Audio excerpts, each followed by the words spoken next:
So I'm not going to play the theme music to this one, I don't think. Feels a bit too upbeat, my theme music for this episode, I think. But then again, we've played it to trickier subjects. I don't know, I'll have to see how I feel. Also, just a pre-warning, this could quite possibly be the most incoherent performance I've ever put in on this podcast. Potentially even worse than my episode with Tom O'Carroll, which will certainly take some doing. Don't worry, I'm not like pissed or anything like that. Just my head's kind of all over the place at the minute. This isn't really an episode I've been looking forward to doing. It's one I knew would come eventually. I think I just hoped it wouldn't be this soon. And again, whatever it happened was always going to be too soon, I guess. I don't know if you can hear, I should probably point out, if you can hear the birds or traffic or wind or anything in the background. So I'm recording this outside. I'm at a place called Millbrow, which is it's a fishing pond that I used to go to. I used to go fishing with my dad as a kid. And I don't think I must maybe not been here for 15, 20 years or something. And it actually looks completely different. You wouldn't think a pond or landscape would age, really, but I don't know, it's weird. It doesn't look the same as it used to, but it's got exactly the same feel to it. I'm already babbling. I'm not going to edit this episode either. I ain't got the energy at the moment. Okay, so if you listen to the podcast regularly, you may have noticed that I've been quite a bit slower than usual in my output for these past few weeks. And the reason I've been quiet, the subject matter of this podcast, is that my dad passed away a few weeks ago. It's actually 3 weeks ago today, almost to the hour, I think. And it's not been the experience I thought it was going to be. I'll go more into this later, but I was always worried that losing a parent was going to fucking break me. Les has managed to do it in the past. But I already know it's not going to. I'm going to be alright. I'm going to be fine. But it has hit me pretty hard. It just not in the way that I thought it would. I thought guilt and regret were going to be my biggest hurdles, because historically these have been sort of my biggest demons I've had to contend with. But so far it's been more sort of existential, I guess. Sort of feels like everything matters a little less. It's a weird analogy to use this, but I'm going to use it anyway.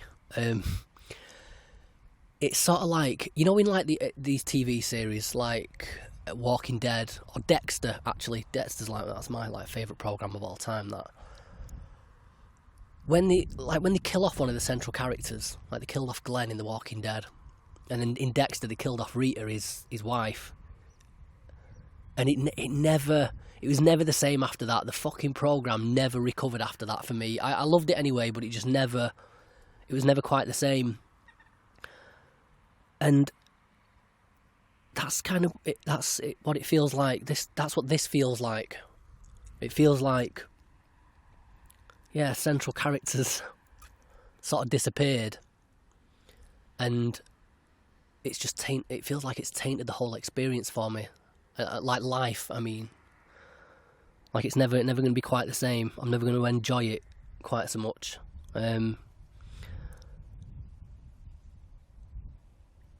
Again, I'll go into this a bit more later, but my dad was the only person I wanted to impress,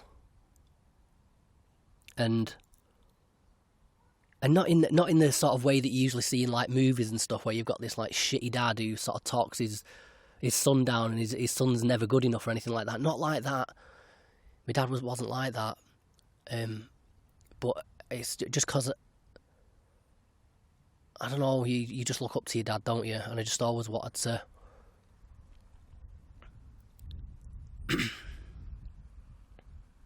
to impress him. And yeah, I don't know, his was the only opinion I cared about, I guess. Or it's the opinion I cared about the most. And now I don't know, I just, yeah, like these past few weeks with this podcast and stuff, I just sort of feel like I don't care anymore.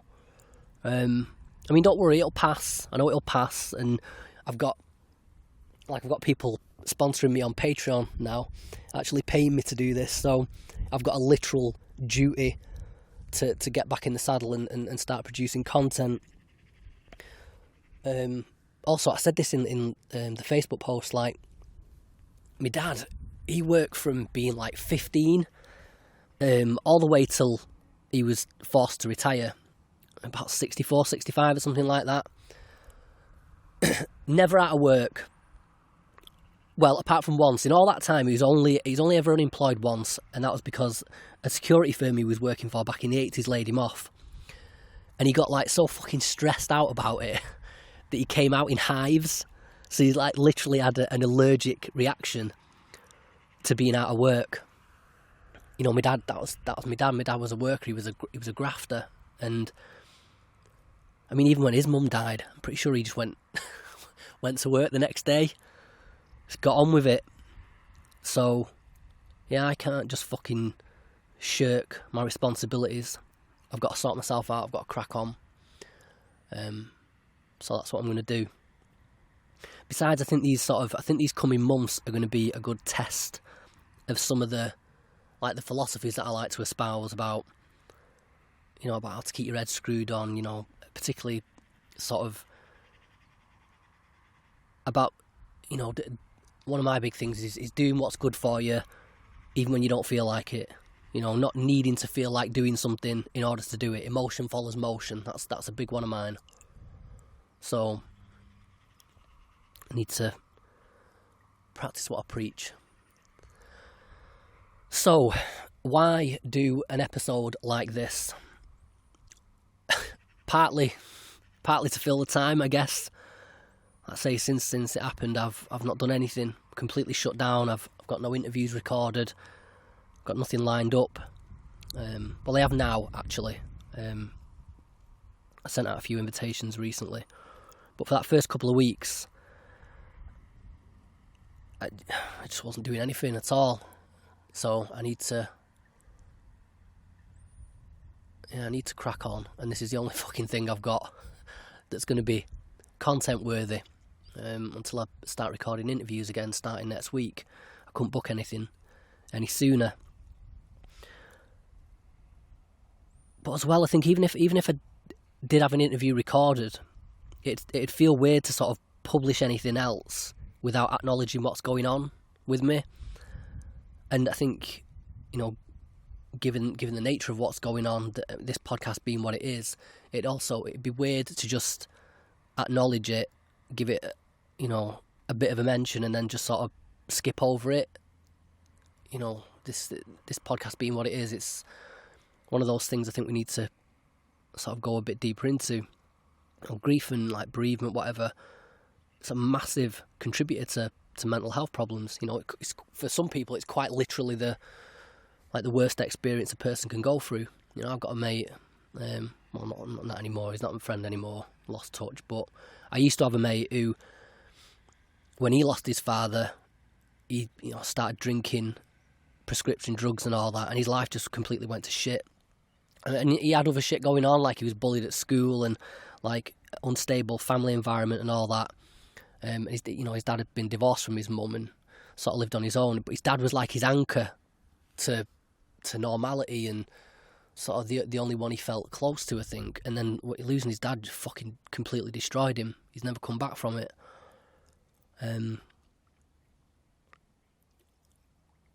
Also, it's a topic I intended to cover at some point.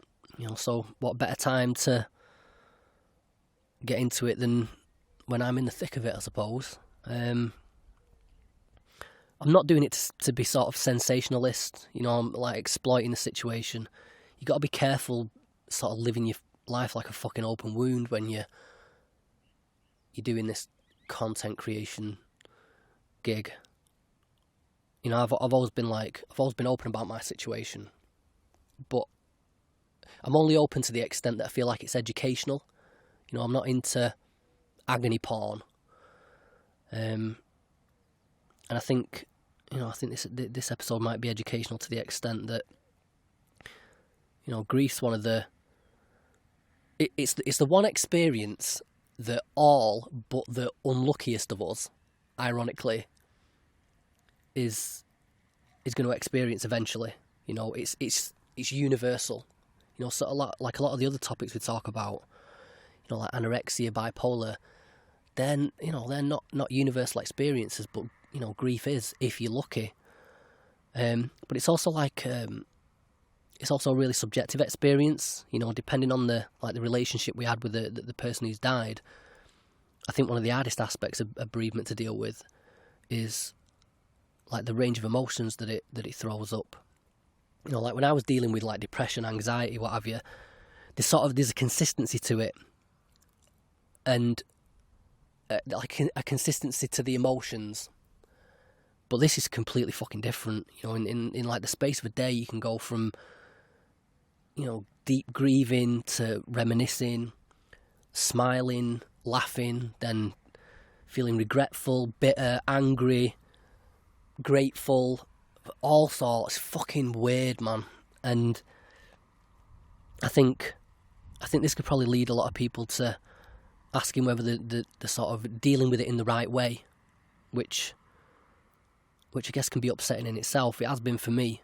Like why, thinking shit like, why aren't I more upset? And, should I be crying more? And because I'm not crying, does that mean I didn't care? And, but at the same time, like, I can't fucking stop thinking about him. I wish I'd said this, I wish I'd done that. And I'm fucking, like, I'm angry, I'm snapping at the kids. And then, the next minute I'm, like, feeling sort of fully aware of my own mortality and just wanting to fucking, like, feeling inspired and wanting to, like, soak up every moment like a sponge. And then 2 minutes later, I'm back to thinking, what the fuck does it matter anyway? We're all going to fucking die anyway, so... So, yeah.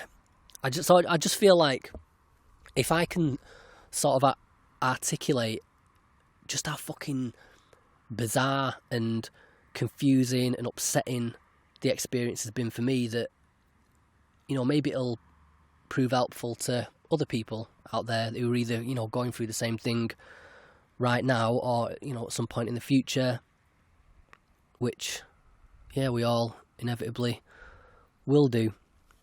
And, yeah, I don't mean that in the sense of like, oh, because I said, I know I'm going to be okay. I don't mean that in the sense of like, this is the way I'm doing it, so this is the way to deal with grief or anything, like follow my lead. Nothing like that, just more to sort of help people feel a little less pressure to sort of react in a particular way, or maybe just not feel so guilty for the way that they're dealing with it, however you're dealing with it, because some of the thoughts and the feelings that I'm having at the moment are almost certainly not the kinds of thoughts and feelings I expected to experience. But I'm just sort of going with it. And it seems to be working. I think if there is a trick to this shit, and it is shit, that's it. It's, whatever sort of emotions come up, just go with it. And so... yeah, I don't know, mate, that's it. I'm just hoping that maybe this episode might give some of you guys permission to do the same, I think I'm also doing it just to sort of clarify my own thoughts. A lot of what I'm going to say today, I'm going to be saying out loud for the first time. So far, it all just sort of existed as thoughts. Even I don't know what I'm gonna say really. I've just got a few bullet points to guide me. before we jump in, though, I think sort of one important thing to say is that it's probably important to point out that like the relationship I had with my dad was like completely devoid of complication. You know, I loved him, I respected him, he loved me. You know, he never raised his hand to me, he let me be my own person, even when I was a twat of a teenager. And yeah, like I was recently sort of corresponding with one of my listeners who's, you know, he's just lost his dad recently, and he was saying that his relationship with his dad wasn't so great, and his experience of sort of dealing with his father passing away has been like completely different to mine. I think, you know, maybe as a direct result of that. So I just think it's probably worth pointing out that, you know, that fact alone, that my relationship with my dad was a good one, that might render this episode useless to some people.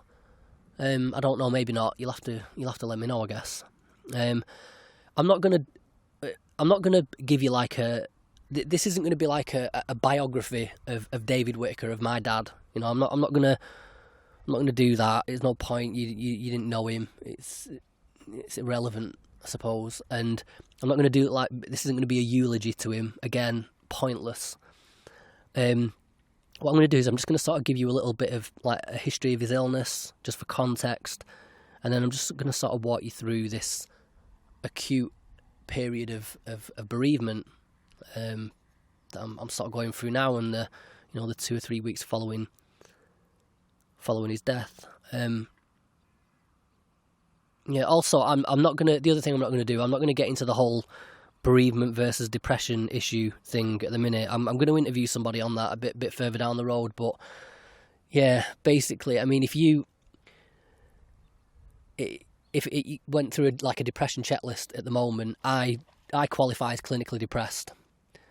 It's been 2 weeks, which is the threshold, and I think it's something like 9 symptoms listed in the DSM, and I think I tick about 7 of those.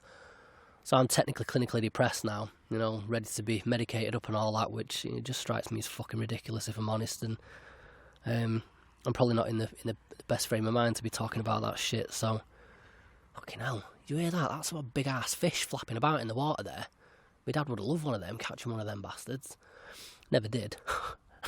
Sorry, Dad, not having a dig. Just, you never did. Right, okay. So, I don't even know where to start with this.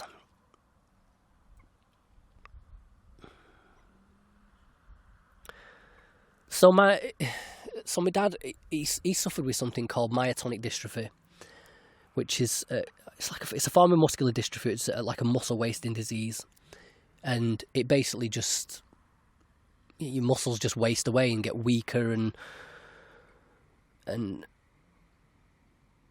yeah, slowly sort of disable you over time, I guess. And you fucking got muscles everywhere, haven't you? Right? Your heart's a muscle, your intercostal muscles that help you breathe, the muscles that help you swallow, and yeah, I think people think of muscular. You're saying something wrong with the muscles, and I think people immediately think of the bigger muscle groups and stuff.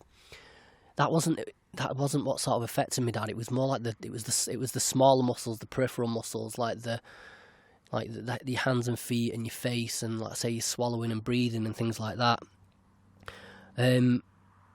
Now he was 73 when he died. Now the onset age, the average age for onset with myotonic dystrophy is in like the 20s and 30s. My dad was sort of lucky in that sense. My dad was in his mid-40s when he was diagnosed, and he sort of first noticed it. First sort of manifested just as cold hands, like his hands were always fucking cold. And yeah, so I think he went and got some sort of genetic test done and that, and he was diagnosed that way. And then it just sort of progressively got worse over time. He started to lose the use of his hands. I remember him like needing sort of driving aids in the car, things to help him like on the steering wheel and stuff, and like changing gear, and like needing special cups and things like that. Started falling a lot. Yeah, he used to come home from work. He used to work for security firms and stuff. He used to come home from work with all his fucking face smashed up, because like with black eyes and stuff. Because he'd, it's a lot of walking, a lot of patrolling. He used to just fall all the time, and I say because it fucks with your, like with your hands and feet and stuff, and it weakens you generally anyway. It's one of them where you fall over with that. And it doesn't even matter if you put your fucking hands out to stop yourself, because you ain't stopping yourself. You're going head first into the concrete. Yeah, I mean, I'm trying to think of like let's say the really early times. It's one of those things that just creeps on so slowly, but you don't really. It's hard to sort of track it. I think I tell you what a turning point was, right? I fucking hate this. This is a fucking horrible memory, this. I think it was probably about 2021 at the time, and I just bought a car, right? And I was like mad into Fords. I bought this Ford Sierra. I was into like big fucking stupid cars. Bought this big ass Ford Sierra. And my dad liked it, because he was into like Fords and stuff back then. And he asked me if he could borrow it to go to work, and I was a fucking lazy twat back then. I was asleep in bed all day, and so all I knew was that he came in the morning, asked me if he could borrow the car, and I was like, yeah, whatever, I'm not going anywhere. And then I woke up at some time in the evening, because my mum told me that he'd crashed it. And I was like, oh, for fuck's sake, man. Like, I'd love this car, and I'd just got it, and I'd saved up for it.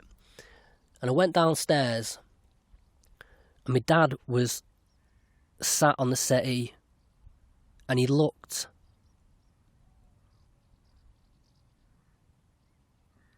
broken. He looked really upset.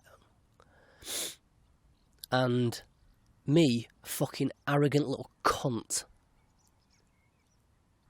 if I could go back there now, I would kick the fuck out of myself for doing this. He looked up at me, and I just went, fucking hell, thanks, Dad. And he burst out crying. And I don't even think I figured it at the time. I think at the time, I immediately was like, oh, fuck, like, no, I didn't mean it like that, and being just being a prick, man.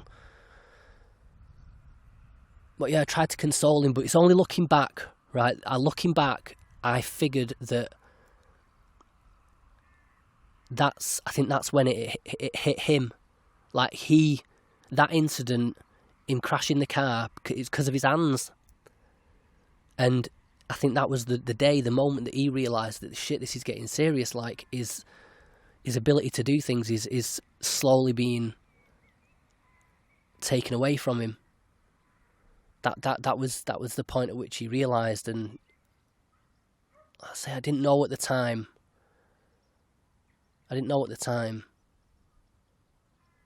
Otherwise, I wouldn't have said it. Even as that arrogant little fucker that I was, I wouldn't have been like that with him.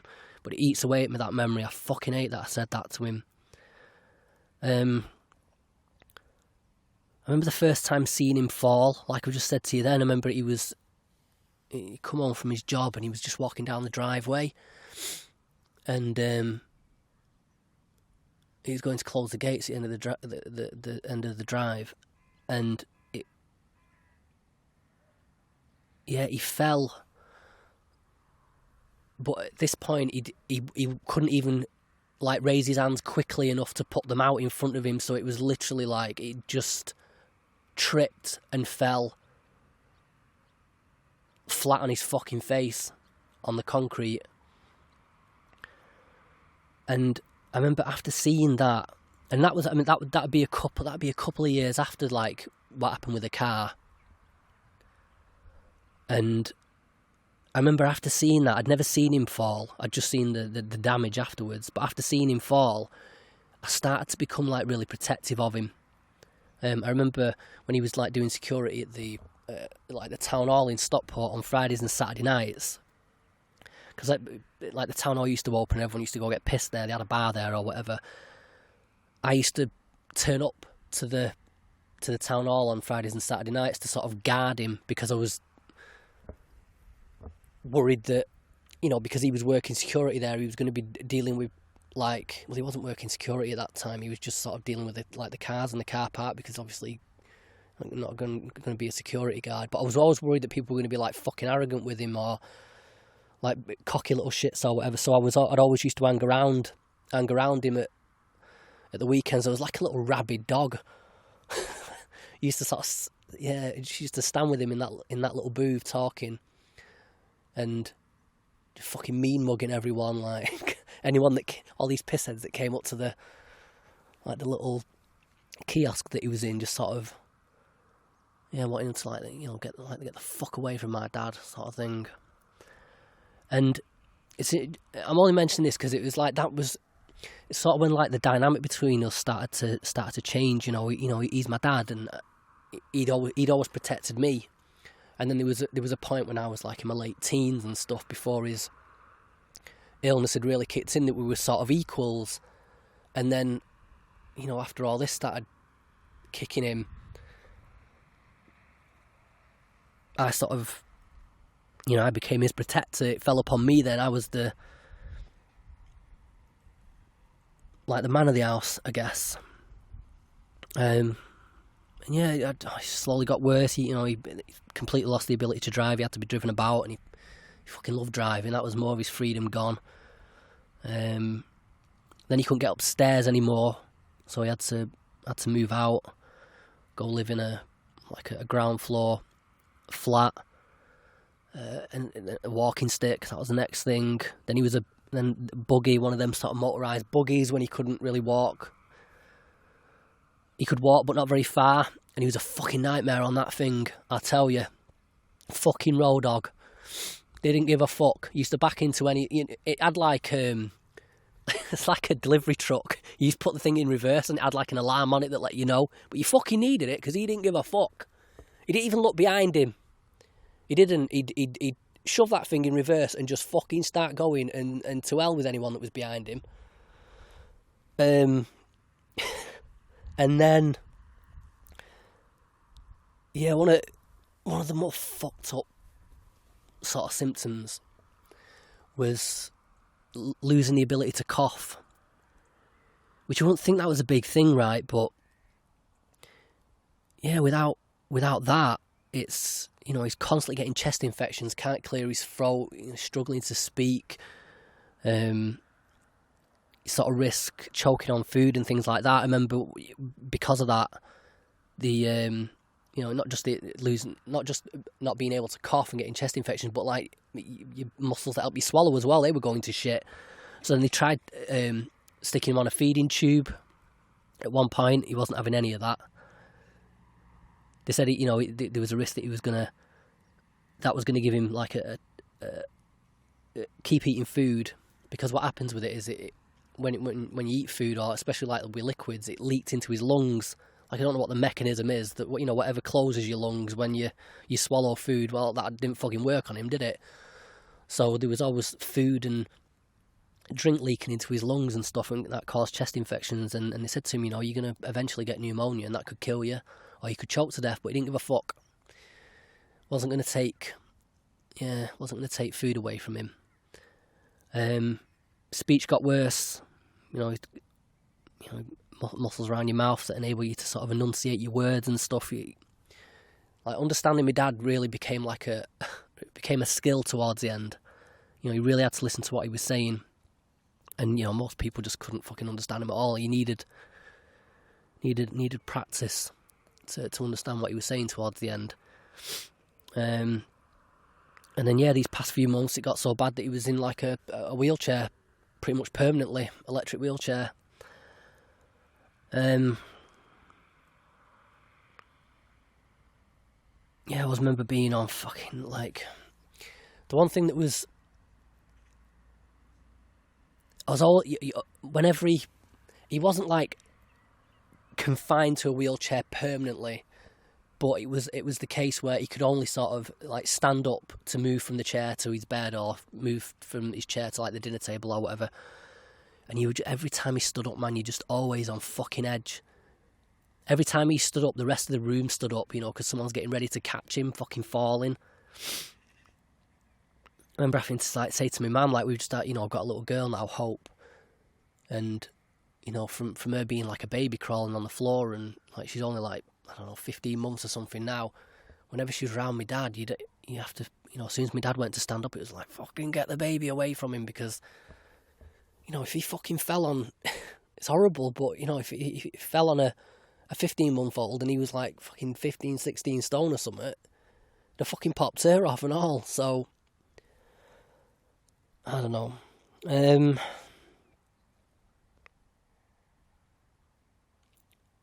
But yeah, the one thing I will say, I don't know if it's weird to say this, but it's kind of a weird sort of, like, proud of him for it. Let's just say he never fully conceded his independence, right? Imagine not being able to use your fucking hands. And I mean literally, it's just this slab of fucking meat and digits on the end of your arm that don't do fuck all, they're just there. And, you know, you think of all the things that you know, you need your fucking hands for everything, but then you think, when you go to the bathroom, think how tricky that shit is, yeah? Now, you know, my mum cared for my dad and did pretty much everything for him. But that sort of shit, you know, there's a boundary there that destroys the husband and wife dynamic for a lot of people, maybe even most people. But my dad never conceded that.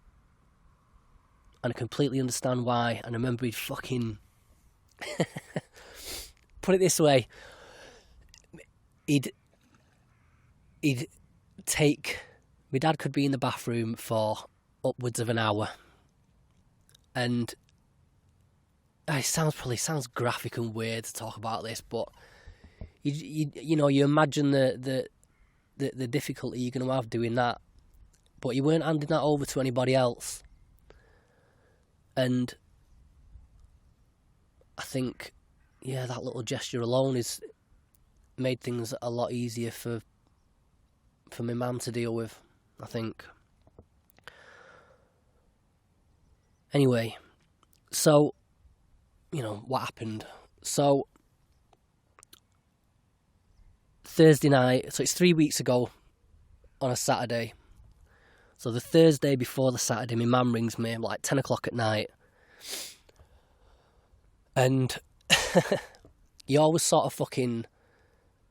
That's been a thing for the past few years, that it's every fucking time my mum rings me, either first thing in the morning or last thing at night, my heart jumps in my chest.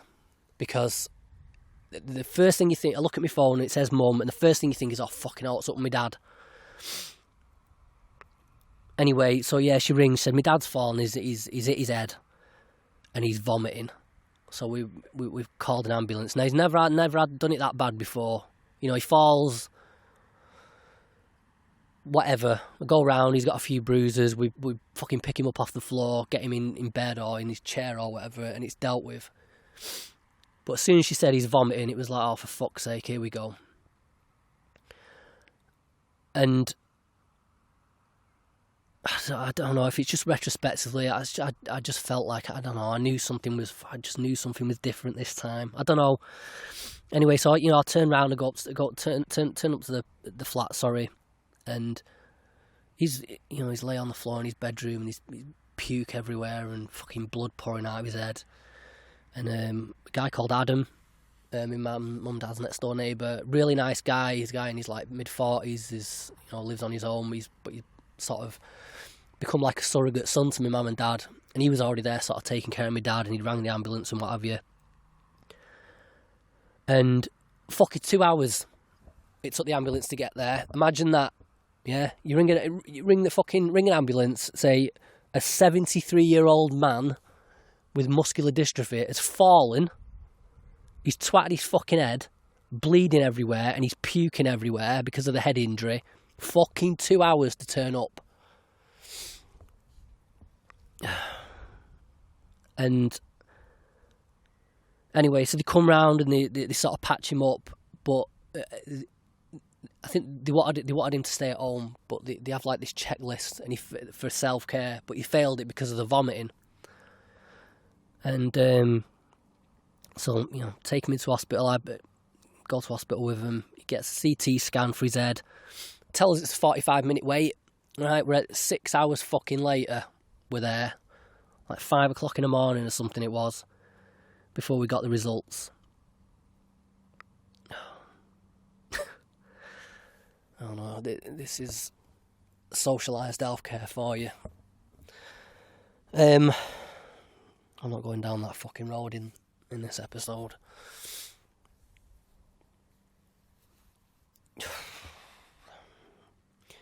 Anyway, so yeah, results come back and, you know, he's not got a brain bleed or anything. He seems okay, right? But they kept him in because the doctor said didn't like the sound of his chest. He was wheezing and looked like he had the early signs of a chest infection. Like the fucking 5th one this year.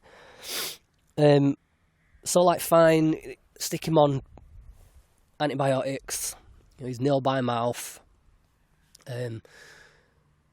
Yeah, my mum, Friday, it's on the Friday the next day, my mum goes to see him. She said he's fine. So I'm relaxed now. I'm thinking he's fine, he's in hospital, you know, I'll be out in a couple of days.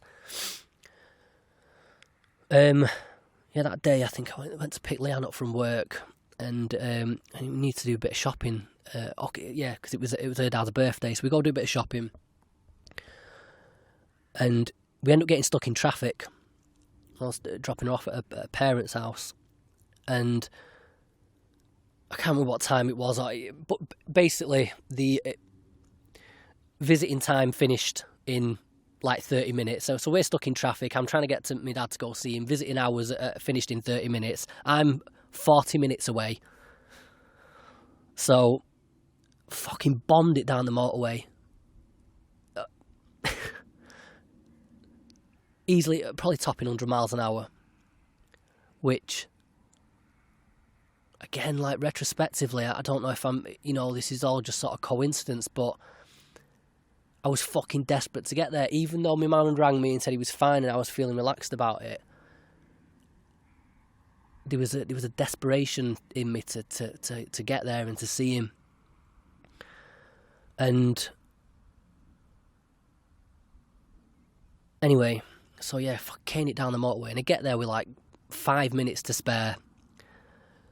And yeah, so I saw him, and he looked fine, and it's like his speech was still fucked, like even more so than usual. But that was sort of like that always happened to him. That the shock of falling always sort of messed him up for a couple of days. But he seemed fine, and he'd cleaned him up, and he was in like fresh clothes and everything. And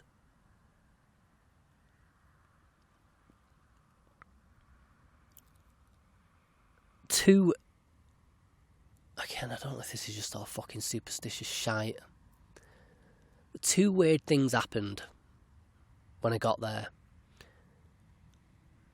I remember I just scraped in there. I only got seen for like fucking 5 minutes. And yeah, the first thing that happened was we shook hands. When I got there, we shook hands. And my dad had a rather distinctive handshake, you know, because he couldn't grip. I'll always remember like the feel of my dad's handshake. But he wasn't. My dad wasn't a hugger. Do you know what I mean? We didn't hug. We shook hands. But we only ever shook hands on special occasions, like Father's Day, birthdays, Christmas. That's when we shook hands. We never fucking did it any other time. And he shook my hand. And the other thing that happened was when we were leaving, I told him I loved him. Now I've you know, we're not like a lovey-dovey family. I have told my dad I loved him before. You know, it's not like I've never said it. But the reason it was weird was because as we were leaving, I turned around to him and said, love you, Dad. But as I said it, a nurse interrupted and said something to him, and he spoke back to her. And rather than just leave it at that, I waited until they finished speaking, and then I tapped him on the leg, and I made sure I looked him in the eye, and I said, and then I told him I loved him again. I made sure he fucking heard me. And I don't know why I did that. Whether I was just sort of, I don't know, feeling paranoid or whatever, but I'm fucking glad I did it, because that is the last thing I said to my dad. The last thing I said to my dad was that I loved him. Or the last thing I said to my dad that he heard me, that I know he heard me say anyway. So anyway, the next day, Adam from next door and his friend Lainey, they went to see my dad. I didn't see him in the day. They went to see him the next day. Again, said he was fine, he's in good spirits. Oh, and then it was just it was a fucking cascade of shite that day. So that day, this is Saturday morning, I'd ordered a shed, right? Got a shed delivered. And it's fucked. There's all sorts wrong with it, and they delivered the wrong parts. And I was supposed to be spending the day building the shed. I wanted to get the shed done, take pictures of it, go show my dad. So anyway, this shed's fucked that I paid a load of money for. That's stressing me out. Then I'm in the kitchen trying to cook some poached eggs. And I've got one of the pieces of the shed in the kitchen with me. I brought the shed in the house because fucking dodgy bastards around our end. I thought if I left it outside, some twat will nick it. So I took it in the house. Anyway, as I'm cooking, one of the shed panels fell. I don't know how the fuck it fell. But it fell and it smashed onto the cooker and hit the handle on the pan, on the frying pan, and threw all the fucking boiling water up in the air. So I had a lucky escape there. My phone didn't. Fucked my phone right up. So, and then, as I'm brushing my phone off, so I've got a shitty shed that was a waste of money. It's fallen on a pan of boiling water that nearly fucking scalded me and destroyed my phone. As I'm looking at my phone trying to clear it up, my mum sends me a message right as I'm looking at it, and she just said that the hospital have rang. Your dad's not in a good way. I'm coming picking you up. So yeah, my mum comes and picks me up. We get there, and the bed he was in was just fucking surrounded by doctors and nurses. There must have been about 20 of the fuckers there, just surrounding the bed, and then someone sort of ushered us straight past into the family room. And even though the curtain was open, I sort of walked past it blinking, and I didn't want to see. I just wanted to know that they were, whatever it was, they were working on him, and he was going to be all right or whatever. But as soon as we walk into into this family room, this doctor comes in, and a nurse follows him, and she does the. It's all quiet, and they shut the door behind them. And it's like, oh, fuck. And the doctor sits down, and it says he's like, oh, David suffered a massive heart attack or whatever. And he blah, blah, blah, this, that, and the other. And my mum just said, is he passed away? And the doctor says, yeah, I'm sorry, he's passed away. And so my mum fucking breaks down in tears. I'm just fucking bewildered, man. And then one of the nurses opens the door and whispers to the nurse that was in the room. She says, do the family want to spend his final moments with him? So I'm like, fucking hang on a minute. Is he fucking dead or not? And the doctor looks at me as if to say, well, I don't know what it is as if to say, just I don't know. I don't fucking know. And I remember, the nurse, when that second nurse came in and said, do you want to spend the time, his final moments with him? Because the doctor had already told us that he was dead, the first nurse sort of tried shushing the second nurse as if to say, fuck, we've already told him he's dead now, leave it.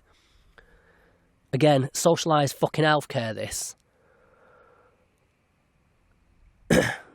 Anyway, so I say, well, what? Yeah, I said, what is it? Is he fucking dead or not? And then, so this second nurse, she said, well, he's still breathing. It's like, for fuck's sake. So, walk through to the bed, to where he is, and he's laying on his back, and he's unconscious, and he's got like all these fucking tubes coming out of his throat, and I'll be honest, he looked like a corpse. He's like grey, and he just looked frail, and like he had this heart rate monitor on that was all over the fucking place. It was like flicking between like the mid-20s to the mid-40s. It was just like his heart rate just wasn't consistent. And yeah, like I think another doctor came in and just said, you know, he's going to slowly start slipping away. And so, yeah, we sort of sat with him for, I don't know, maybe like 15 minutes. And then his heart rate starts to stabilise, like it starts going up, like creeping up towards like 60s, 70s, and then it gets into like the mid-80s. And then it stayed there for like, I don't know, like, again, maybe like 50 minutes it stayed in the 80s range. And also he had like, he's like covered in this rash all over his arms and his legs. Again, it was another thing that used to happen to him whenever he got like fell and he got stressed. He used to get covered in this fucking rash. And again, over the course of a few minutes or whatever, like the rash started like disappearing. And I'm thinking, fucking hell, hang on a minute, like his heart rate's gone back up and it's stabilised. And this rash is like disappearing as we're watching it, like, so it's like he's slowly calming down. And I'm thinking, you know, when he's completely calmed down, he might fucking wake up here. So, I don't know, he must have stayed there for about an hour with him like this. After being told he's going to slowly slip away, yeah? And,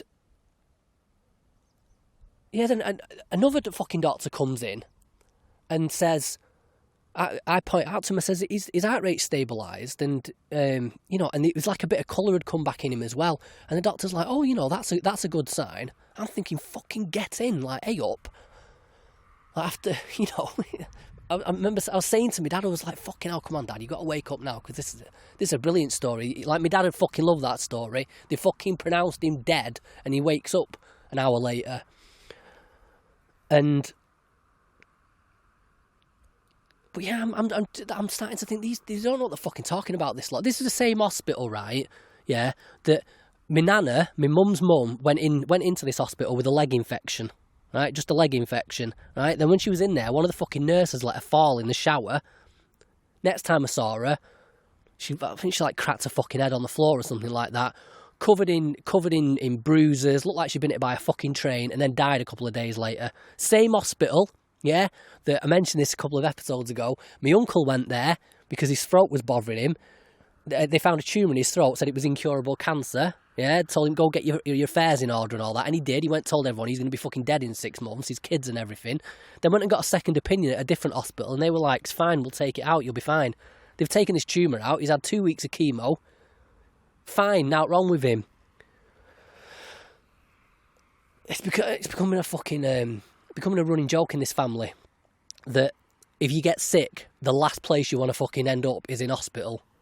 Just leave it, stay at home, sleep it off. You got better fucking chances. Ranting again. Anyway, so I'm starting to think that maybe he's got a chance, right? So I'm like talking to him and like trying to wake him up. You know, I've put some fucking Beatles music on my phone and like stuck a pair of headphones on him. You know, like the whole cheesy thing of, you know, music sort of, you know, you hear about it like rousing people who have got like Alzheimer's and things like that, and it helps them bring back memories. And I don't know, so I just thought, you know, I'll play music, maybe I'll rouse him, and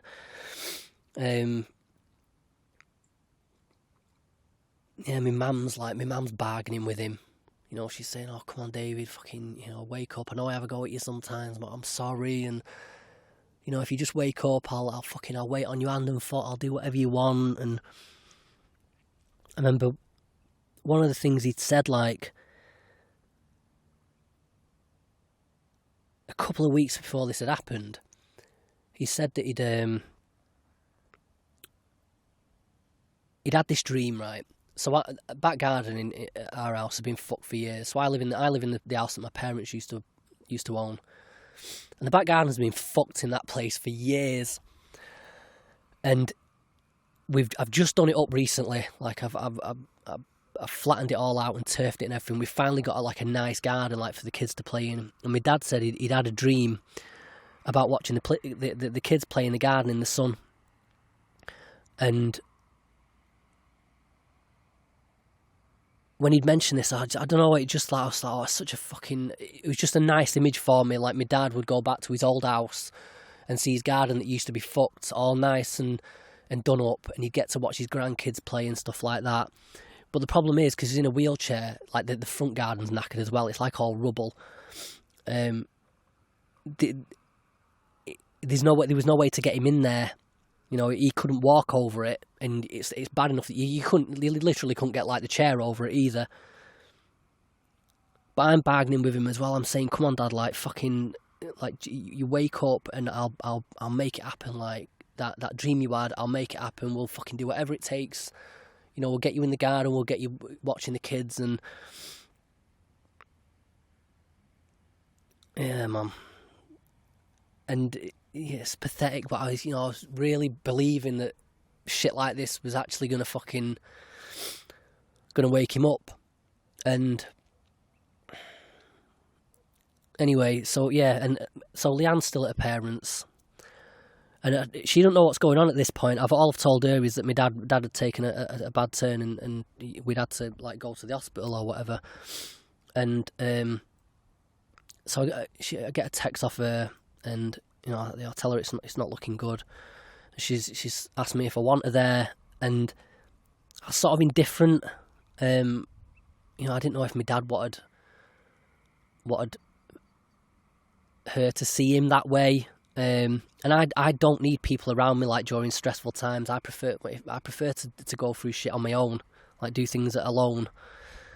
But then again, it's a father-in-law to be, well, not anymore, but he was a father-in-law to be, and so I just said it's up to you. So she turns up, and I tell you what, it was fucking weird, man. Like, the three of us sat around the bed, and Leanne's on the opposite side of the bed to me, and my mum sat next to me and she's crying, and my dad's lay there just like a fucking corpse, and all these fucking tubes coming out of him. And I'm looking at Leanne and I'm thinking, like, we were 18 and 23 when we met, and it was all like, all we did was just drinking and doing drugs and having fun and listening to music and having sex and just... And now we're here watching each other's fucking relatives die. How the fuck did we end up here?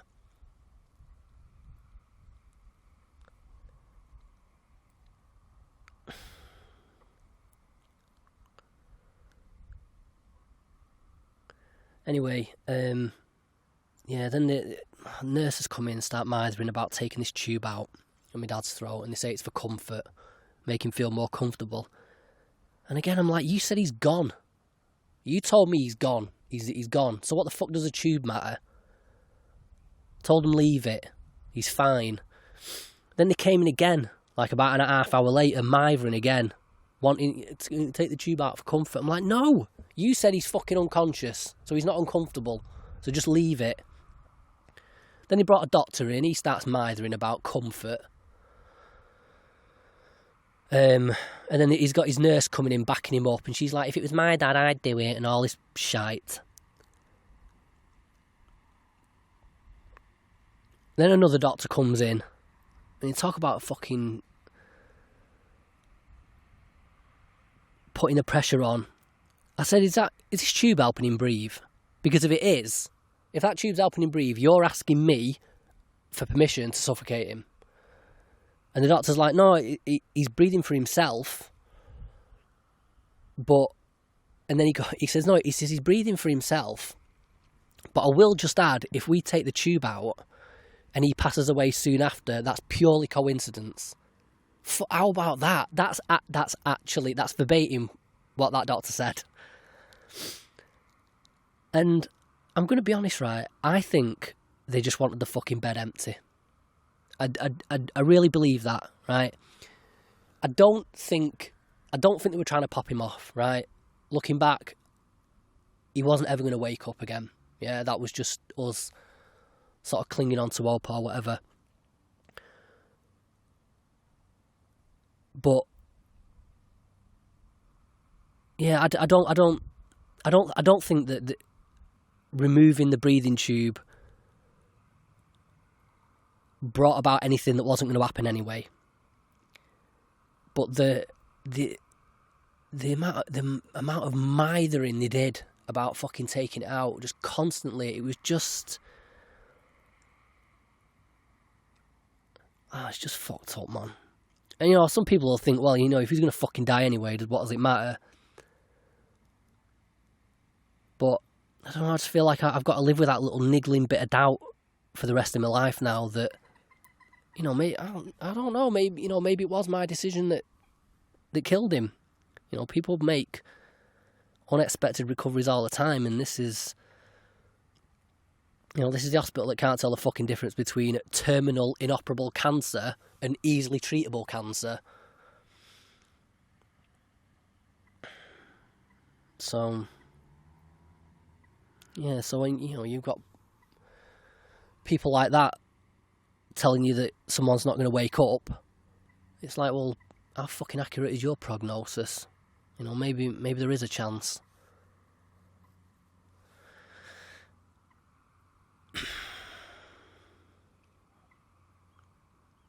Anyway, but yeah, it's like,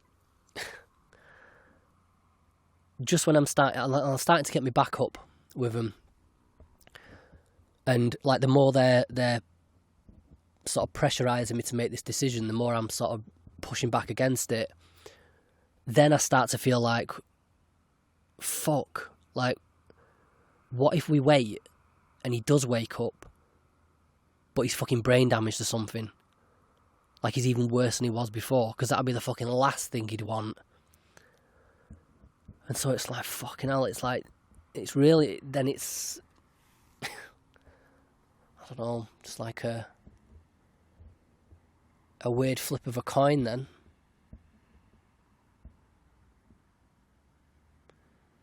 You know, I don't know, you feel like you pull the tube out early and he could have made it, or you leave it in and he ends up fucking worse off. So yeah, load of like snot and tears later and all that.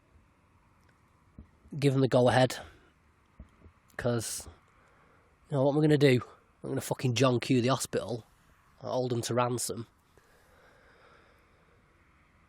So yeah, I asked for like a moment to be alone with him, and yeah, I just said to him, like, you know, I don't know if you can hear me, but, you know, if you can, I just want you to know I've not taken this decision lightly. I told him that I loved him, you know, that I couldn't have asked for a better dad. You know, like you might know, I've talked about it before, I was adopted at birth. You know, I hit the fucking jackpot with my dad. And I told him he's my hero and I'm going to miss him, and yeah, that was that. And so they, yeah, lead us away, back in the family room, did the removal, took the tube out or whatever, come back a few minutes later, he sort of lay on his side in the bed, and admittedly, he did look more peaceful like that. It was less, I don't know, less, it just looked less severe. It just looked like he was sleeping. He's breathing by himself, but not the same, not as strong, and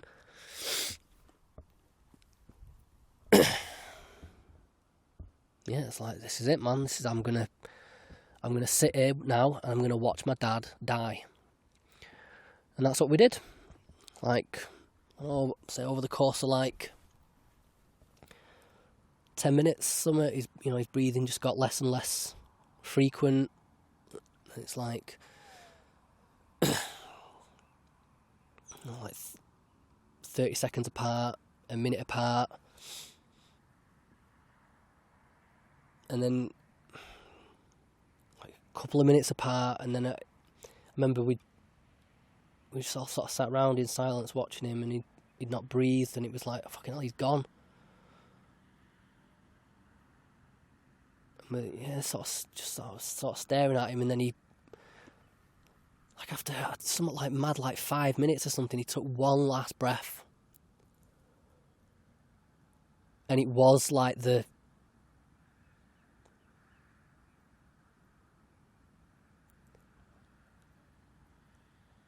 his last breath. I don't mean it just literally, but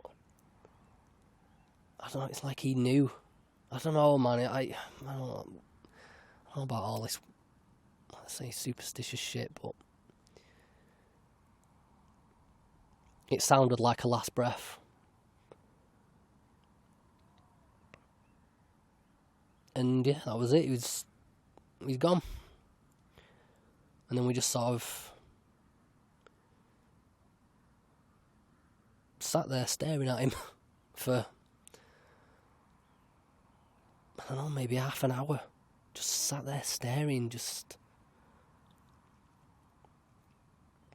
not saying anything. It's weird. It's weird. You go from seeing someone transform from a person into an object,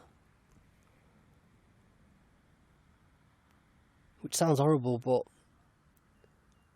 that's what happens, isn't it? It's just it's weird. There's something sort of qualitatively different about them when they're not there anymore.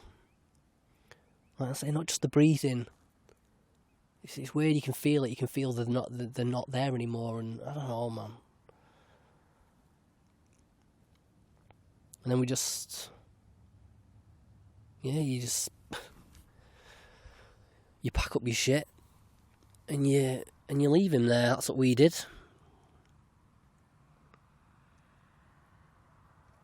Weird, like you just sort of walking around his body, just packing all his shit up into bags. Like, that's it, done.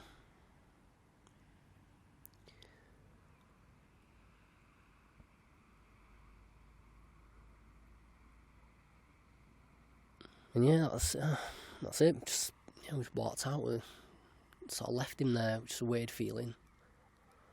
And yeah, I remember as I was walking, the first thing I thought is, weirdly, when I was walking out of there, was like, what a fucking place to die.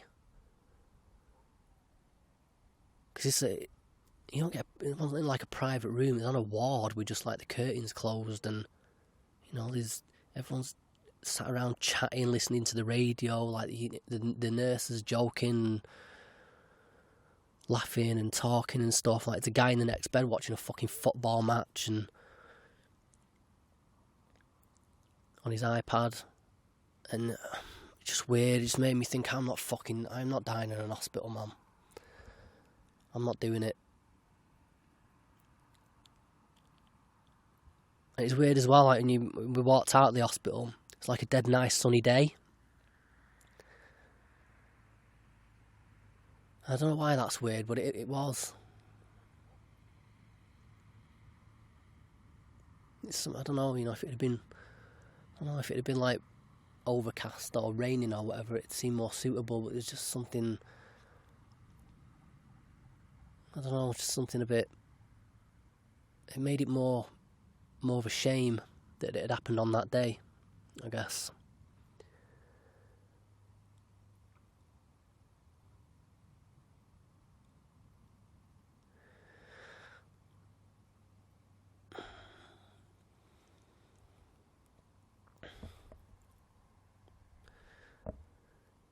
So anyway, drive home, back to my mum's. Again, Joel just fucking sort of sat there bewildered. My mum goes into his room to sort of like put his bags in there. She breaks down, and I'm going to her and sort of give her a little speech about it's. We've always been like the three musketeers, me, my mum and my dad. We've like, I've always said our family's different because we chose each other. In this, and what I mean by that is, my mum and dad, obviously they chose to be with each other, but my dad had measles as a kid, which had sort of affected his fertility, and then him and my mum had tried for a baby, and I think my mum had something fucking insane, like it's something like 11 miscarriages, 14 or something, like a really high number of miscarriages trying for a baby. So I really was a last resort. but yeah, they chose to stay with each other anyway, and some couples wouldn't, so they chose each other twice over, and then they adopted me, and they chose me, and I chose them to the extent that I've never had any interest. My relationship with my parents has been so great that I've never had any interest in finding out about my birth people. I mean, I don't even like using the word family, but the people that gave birth to me or whatever, I've just got no interest. So I chose not to pursue that, and like I say, we've always been the three musketeers in that sense, and now it's one of the musketeers is gone. So it's just sort of me and my mum left now, and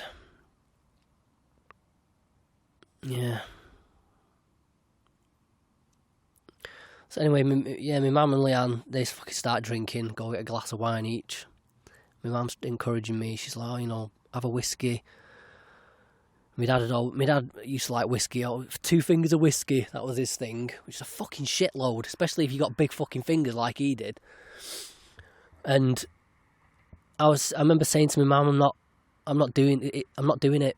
Like it'd be easy for me to fall straight with it. With shit like this, it'd be so fucking easy for me to just fall straight into drinking. Like, damn right, get the fucking whiskey out and let's get fucking rat-arsed. And top it off with some codeine as well. Like, I'd be well up for that, to get out of my head. But I actually said to her, I was like, I'm not doing this. I'm not falling to pieces over this. I'm gonna do this completely sober and clear-headed, and with my eyes open. Like, no matter how much it hurts. So I poured a tiny bit of whiskey, like barely even a thimble full, into a glass, just so we could toast him. And we toasted to defiance, because he was a defiant motherfucker, my dad, in every possible sense of the word. But yeah, other than that, this is like the first time I've ever dealt, and this is the worst thing I've ever dealt with. And it's the first stressful experience I've ever dealt with that I've dealt with completely sober. And like I say, I'm going to be alright. I know I'm going to be alright. Anyway, fucking hell, we've been going now.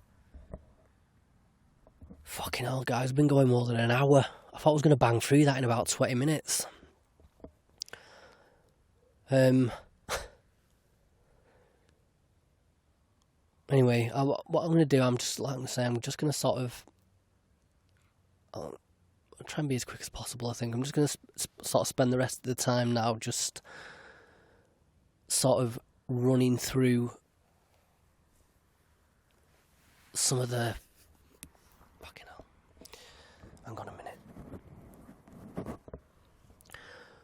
just going to spend some time sort of running through some of the more like general thoughts and emotions I've been sort of dealing with for the past couple of weeks.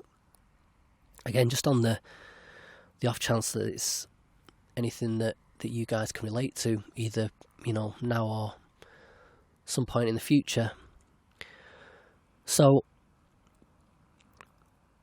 I guess the first thing I had to deal with was just this sense of fucking bewilderment, like it just didn't feel real, and not just in like a conceptual sense, but it didn't feel real in the sense of like very much sort of like depersonalization, like in a symptom sense. It didn't feel real. Very sort of, I don't know, very sort of spaced out, and yeah, I keep sort of sitting there saying to myself, like, I'm never gonna see my dad ever again. Like, I keep running that over in my mind as if to try and make it sink in. Like, I'm never gonna see my dad ever again. And I can't get my head around it. Even now, like 3 weeks later, I've not seen my dad for 3 weeks. That's the longest I've ever not seen my dad for. And when I say that out loud, it still doesn't feel real. Like if I was to fucking if I was to go around my mum's tonight and open the door, step in there like he used to, and my dad was sat there in his armchair, it wouldn't feel weird.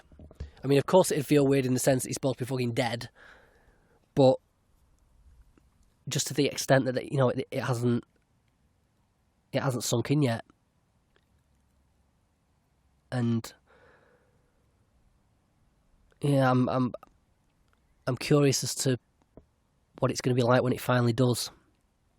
You know, this idea of things finally hitting you, that sort of thing. I've had to hold back on judging the way other people are dealing with it.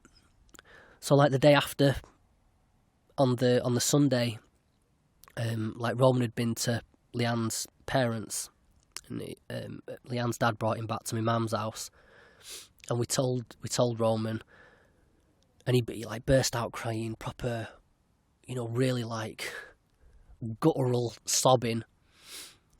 But then 10 minutes later, he was fine, and he's running around outside, just playing, and yeah, not bothered. And yeah, I don't know. I wasn't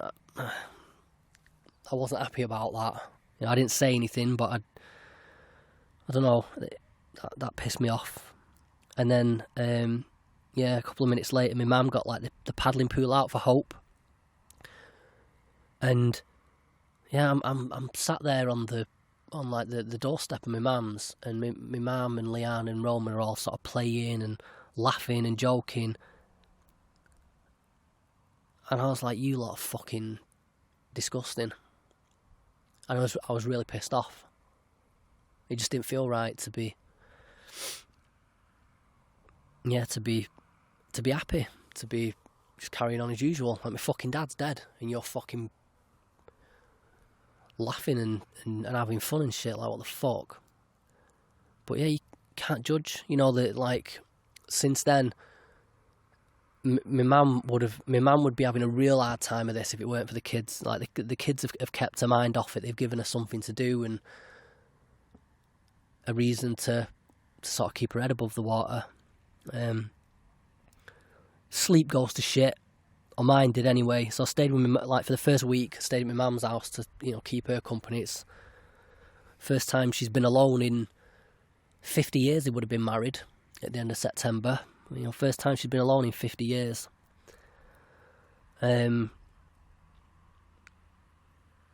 So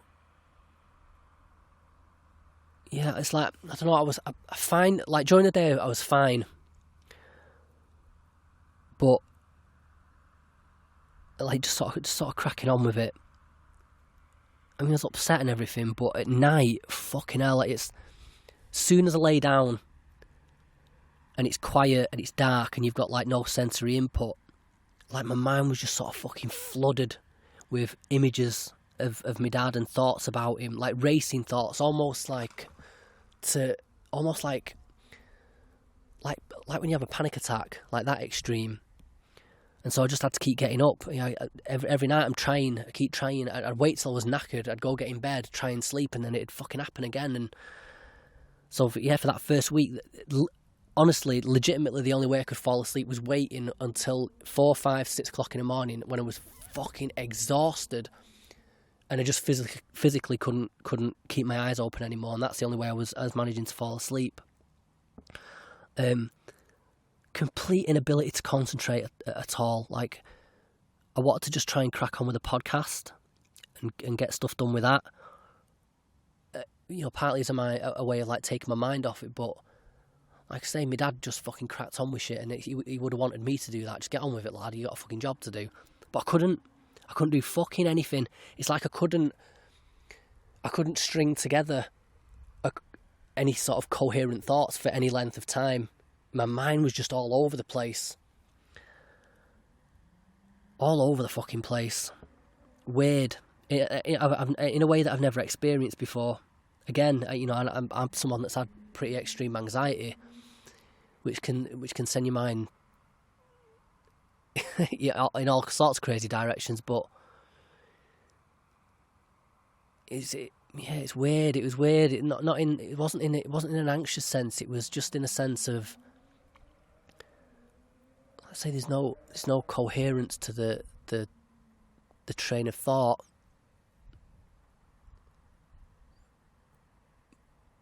Yeah, I don't know. Crying as well, but not enough. Feeling like it wasn't enough. So, like I got choked up. When I was talking to him, I was like begging him to wake up. Got sort of cried a little bit when I made the decision to like remove his breathing tube. But I didn't cry when he died. Like when I saw him take his last breath, I didn't cry then. I didn't cry leaving the hospital. I didn't cry the same day at all. I don't think I cried till a couple of days later, and that was sort of, I was thinking about something in particular that I should have said to him. Because, I can only imagine what it's like to sort of fall to pieces physically. And once I was in the bathroom with him, I was helping him get dressed, and I think we were having, I think I might have been trouble getting a particular fucking jumper on or something like that. And he apologised to me. And I told him not to. I was like, don't fucking apologise, fine. Like, it's no big deal. I used to brush it off. I used to brush it off like it wasn't a big deal. Because it wasn't a big deal. And I wanted to convey that to him. I wanted him to not feel like he had to apologise. It doesn't fucking matter if it takes 30 seconds to get your jumper on instead of fucking 10 seconds. Who gives a fuck? But what I should have said to him, because I was like, that was the first time he apologised to me for what he was going through. And what I should have said to him was that the reason he didn't need to apologise, right, was because the more my dad deteriorated, the bigger my image of him got in my mind. Like the worse he got, the more I looked up to him. Because my dad didn't suffer. He struggled, but he didn't fucking suffer with it, no matter how mad it got. And I don't know that I've got that in me the same way he did. I don't know how many people have got it in him the same way that he did. And it didn't matter what happened to him or how bad he got. I always looked up to him, and I should have told him that, and he deserved to know it. And I had years of opportunity to say that to him, and I could have said it, you know, I could have said it quickly, and I only needed to say it once, but I didn't. And that fucked me up. That made me cry. That, thinking about that. But then I think, you know, what's the right time to make a profound speech to a family member? Do you know what I mean? Like, it's not normal. You can't live like that. Like, every time you see your fucking loved ones, you know, people say like, oh, you should live life like live every day like it's your last, and, you know, treat people like you're never going to see them again. It's like, well, you can't fucking do that. Every time you snip round to your mum's house for a brew, you can't give her a big fucking profound speech about how much you love her and how much you mean to me. And every time you say goodbye to somebody, you hug them like they're going to die the next day. You can't do that, man. But I don't know. Saying that, I do recommend. Just talking from experience now, I do recommend that people do it just once. Just once, like, either, you know, that your mum, your dad, whatever, someone special, just pull them to the side randomly and just tell them what they mean to you. Or write a letter or a text or whatever, you know, whatever you've got to say. Even if you have to say to me, like, especially like with dads and stuff like that, it's all a bit weird. And you can even say in the message, or when you say it to him, look, we don't have to fucking mention this ever again, but I just want to fucking say this to you now.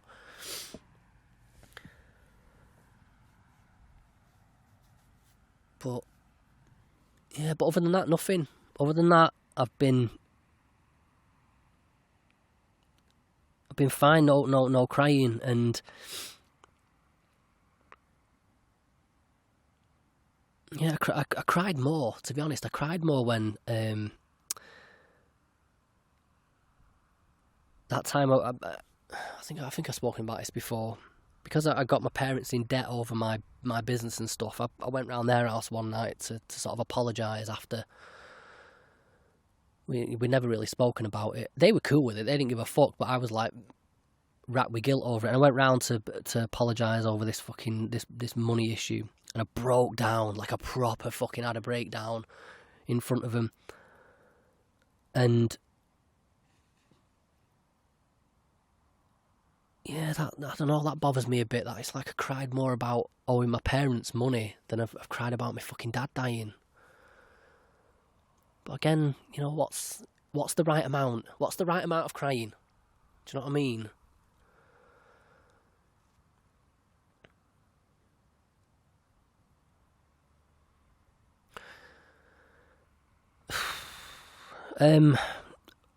All this sort of along the same lines, like focusing a lot on what I didn't do. Like feeling like I could have done more.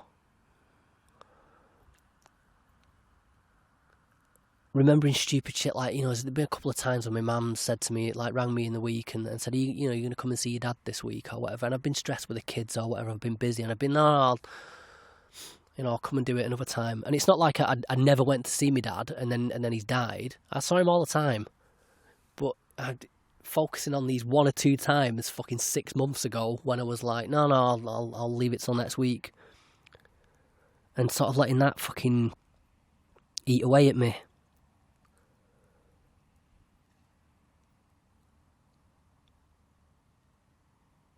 I don't know why. I don't know why I'm doing that. Because, yeah, by the same token, like, I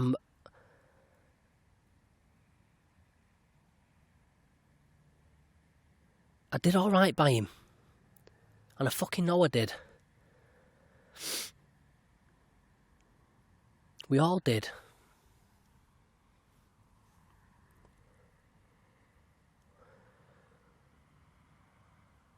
Like, the shit my dad had, like the severity of his disability is the sort of shit that fucking tears some families apart. And my mum stuck by him. She always used to say, till death do us part. And she meant it. And, you know, when they got married, they didn't know this shit was coming for them. She stuck by him, her vows meant a lot to her. And I was always a phone call away. Do you know what I mean? Like, I went out of my way to look after my dad. You know, I don't want to fucking medal for it, like it was my duty to do it. You know, some fucking kids shirk the responsibilities when it comes to the parents. Selfish. Like, fucking put the parents in home or whatever, or just don't bother with them. Or they bury their head in the sand as well. That's another thing people do. Like, they don't want to see the nitty gritty reality of disease and suffering. And I never turned away from it. I never even winced when, like, dealing with some of the trickier aspects of my dad's illness. You know, I never communicated to him that any sort of help he needed was a problem, because it fucking wasn't a problem. You know, and if my dad had lived long enough that he just wound up like a fucking slab of flesh on a bed that couldn't do anything but blink, which is what that disease will do to you. You know, if you're out to last long enough, that's what muscular dystrophy will do to you. I'd have still been there, and so would my mum. You know, I ain't handing my dad over to no fucking hospital or a care home or any of that bullshit. So, yeah, I need to knock that shit on the head with the guilt, because it just doesn't stack up.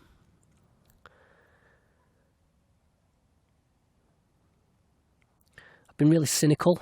That's another thing. Like, I've learned how much I sort of dislike shallow sympathy.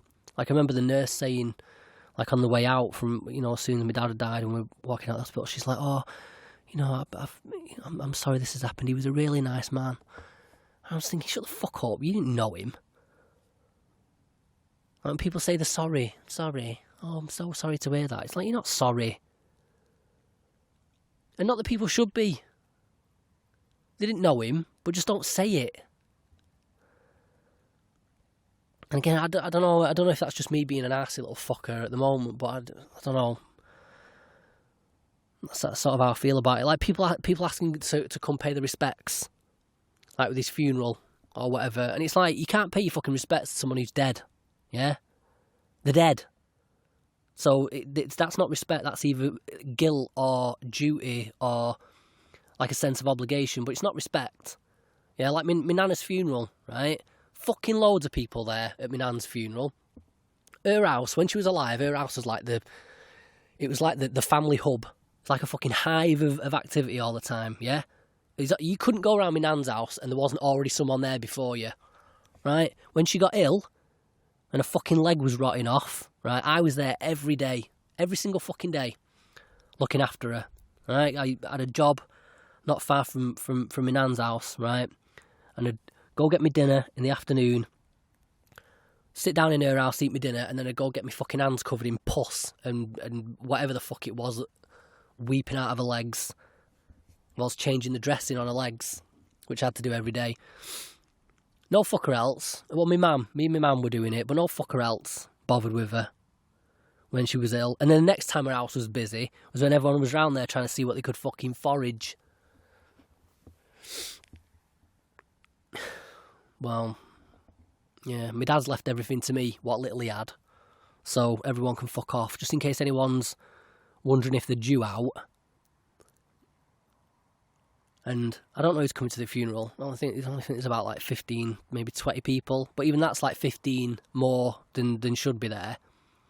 Because you pay your respects to someone when they're alive, not when there's a free buffet.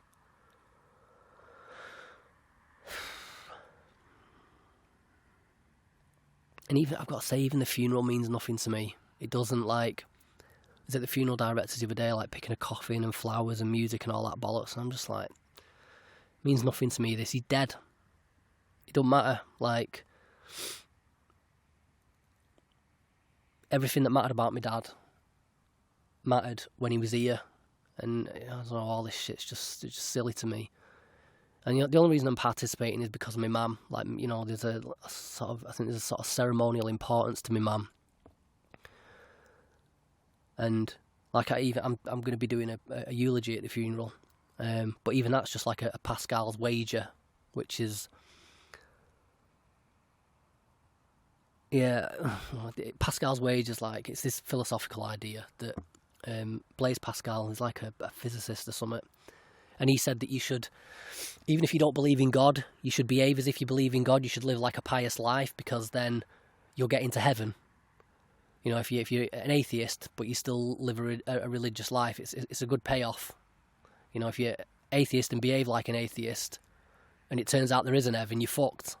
So you should behave like you should behave religious, even if you're not, because the payoff's worth it.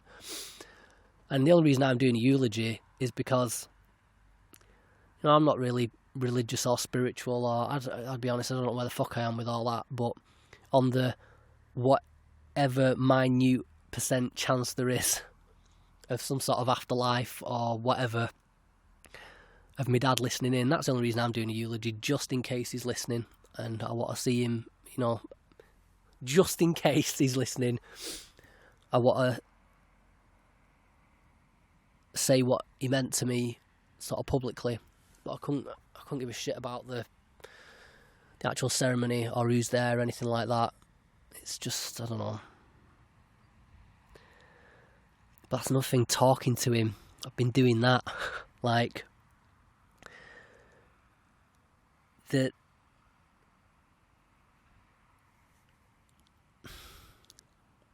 So, like, when was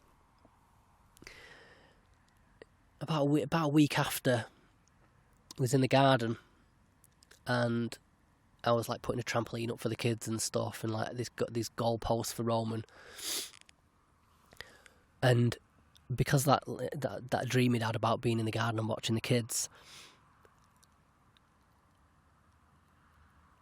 like this was the day he dreamt about. And I was sort of, I remember, you know, I was sort of putting the trampoline together. I'm thinking, I wonder if that was maybe like a premonition. And then I don't know, I'm lay on the fucking floor putting this trampoline together, and I'm just talking to him, just in case. Which is, yeah, I don't know, feels a bit silly, but I don't know, I was doing it anyway.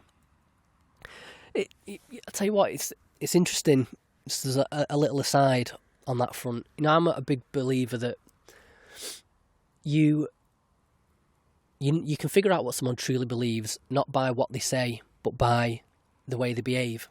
And most of my adult life claimed to be an atheist. But then, when Roman was about 1, he went into hospital with suspected meningitis. Good job it wasn't meningitis, because it was that hospital. If he'd have gone into that hospital with meningitis, it'd have been fucked. But if suspected meningitis, it turned out not to be. And as soon as they said that and they started treating him for it, I was sort of sat in the waiting room at the hospital, begging, pleading, something, to make sure he's okay. Bargaining, like, if you're gonna fucking take someone, take me. Like, please, I'll do anything. I'll just make sure my little boy's okay. And it's like, who the fuck are you talking to, Mr. Atheist? You obviously don't believe what you say you believe. Otherwise, who the fuck are you talking to? And yeah, I don't know. I don't know what my position is on all that, but I found myself doing it again. Talking to my fucking dad. So, on the flip side as well, I found myself, this does make me feel guilty. It's finding myself, like, not thinking about him. Like, just finding myself, I'm like, just getting on with things, like reading or watching TV.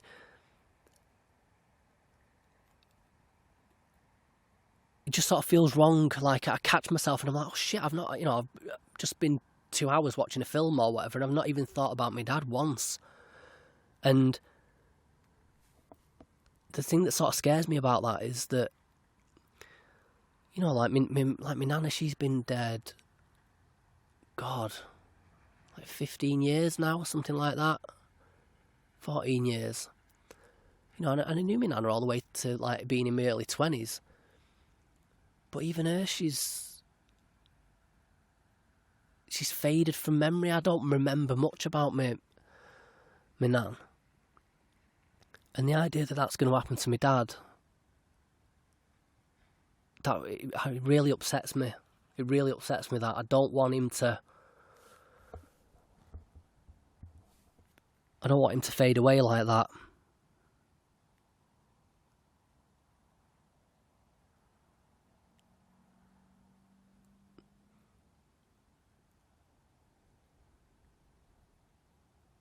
Oh, man.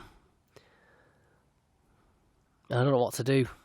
I don't know what to do to stop that. I don't suppose there's anything I could do. I can't just fucking sit there just thinking about him intensely. I mean, even shit like photographs don't help. I've got loads of photographs of my nan, but still just become a distant memory, don't they? I don't know. And yeah, that's it. You know, my nan's faded away in 15 years or whatever, and you know, I'm 35 now. I potentially live till I'm fucking 85, and 50 years. It's like my dad will be almost completely forgotten by then, and I don't know. I don't like that. It upsets me, that. And it's partly one thing I've been doing is sort of like, it sounds weird, but sort of like trying to think him back into existence. And I don't mean that in the sense of like I'm sitting here thinking about him and trying to, so that he'll like magically materialise in front of me. I don't mean anything like that. I mean, like this place I've come to now, this fishing place. I used to come here with my dad as a kid, and I've got really vivid memories of it. Another one is like my dad used to work as like a delivery driver, and during the summer holidays, you know, fucking 6 weeks I'm off school, got to do something with me, and they've got to carry on working. So my dad used to take me with him on his delivery driving, just driving around all like Manchester and Liverpool, Blackpool places, doing these deliveries. And I've got really vivid memories of that. And I keep finding myself like trying to sort of like, I don't know, try and sort of sit and think about those memories and conjure them up enough that I can, that they become sort of all consuming. Like I don't even know what I'm fucking saying, to be honest. I don't know if I'm putting this across very well.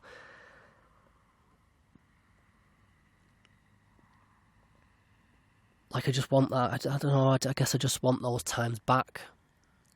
They're the times that like define my childhood, and they're the times that I most remember my dad. You know, that's the image I like of him when he was healthy and he could work and he would do whatever he fucking wanted back then. And he was, you know, he's my dad. He was big and he was strong, and I was just a kid, and I don't know.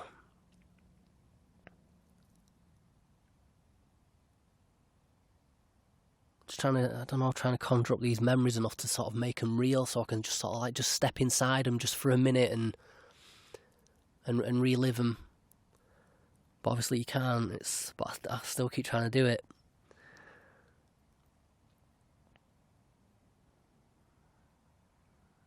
But yeah, I don't know if there's a heaven.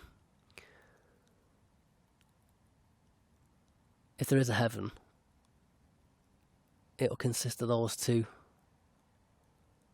There'll be a little bit of those two memories there for me. Fishing at Millbrow and driving around in my dad's fucking Cope and Timmins delivery van. Oh man. I'm finding myself, I might have already said this, I'm sort of finding myself dealing with anger, like feeling angry a lot.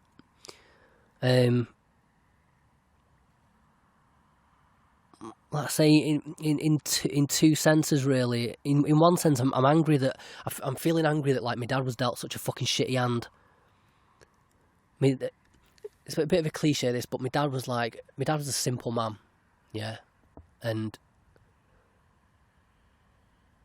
all my dad wanted out of life, right, was to hold down a job, to go fishing every now and again, and have a fucking pint of Guinness every now and again. That's all my dad wanted, and my dad was, if he could have had that, he'd have been, on a regular basis, he'd have been like a pig in shit, loving it, right?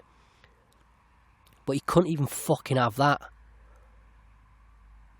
Like, even holding a fucking Guinness was a problem. Do you know what I mean? Even that was a fucking...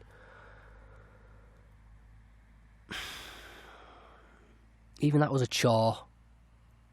Fucking spill things and...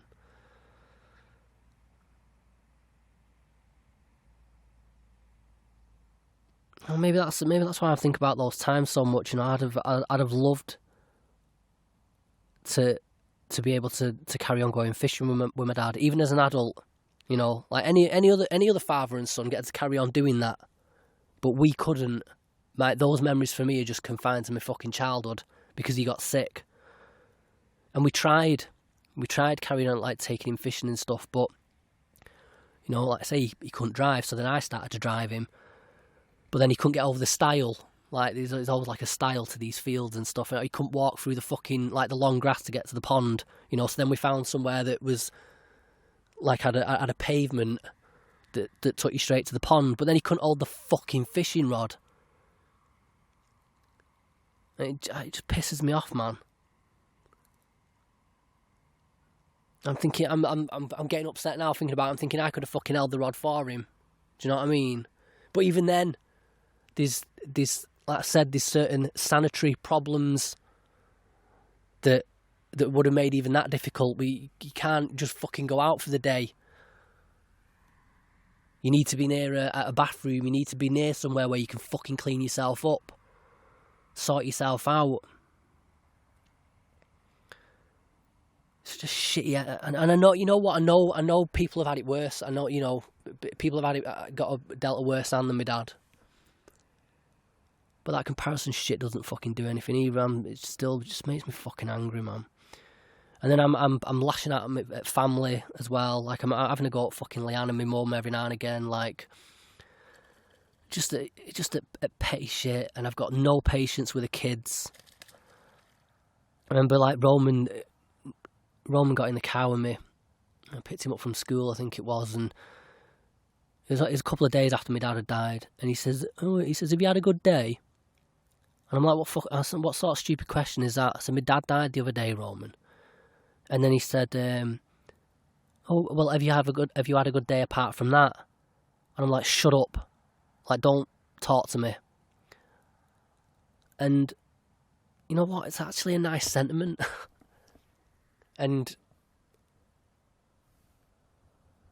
But I'm just ratty. And I know I'm doing it, but I can't seem to stop myself. Or it's like I don't want to stop myself, because, like, I'm thinking, you know, what does it matter anyway? Say, well, I'm gonna fucking die. Doesn't matter. It sort of brings me back to what I was saying at the beginning. Like, you know, everything feels like it matters a little less. You know, in the cosmic sense, because it's I don't know. It's like death became real. Like, shit just got real. You know, I feel like I've always had like a close relationship with death. You know, I've always been cognizant of it. I don't ignore it or shy away from it. But this made it real. And I know it's like, it's a bit Freudian or whatever, but you know, your dad's like, especially to a boy, like, your dad's like this Leviathan figure. Like, he's like a fucking superhero, yeah. And you know, if anyone's gonna conquer death, it's your dad, because he's Superman. And when it fucking cuts him down, it's like, shit, man. Like, this shit's real. Like, death it's coming for all of us. We're all fucked.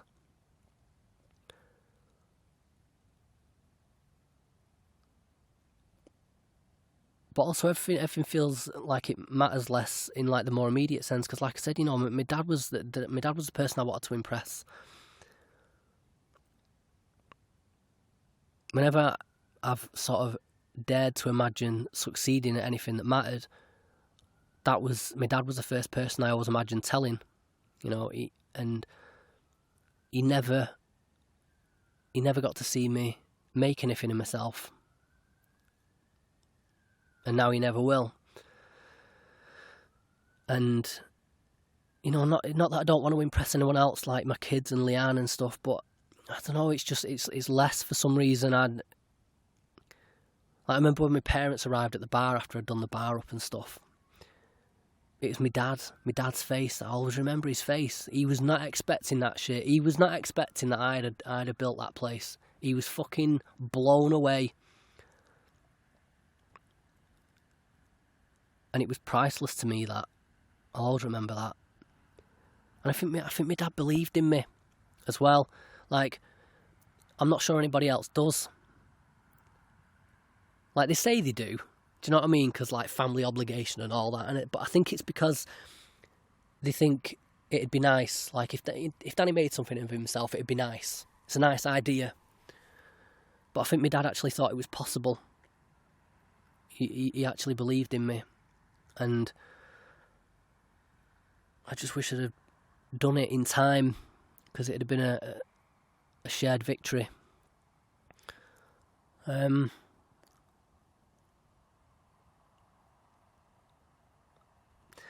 got to say, it's not all been downside as well out of this.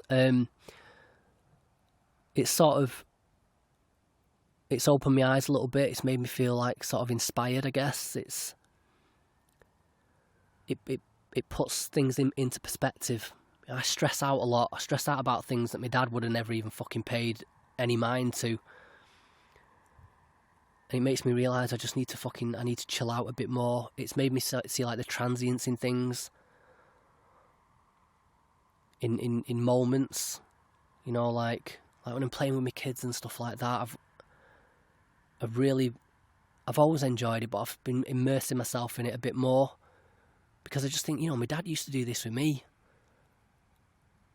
And, now I'm grown and he's gone. And then that's the same thing's going to happen with me. My kids are going to grow up and I'm going to be a fucking goner as well. So I just need to appreciate it. I think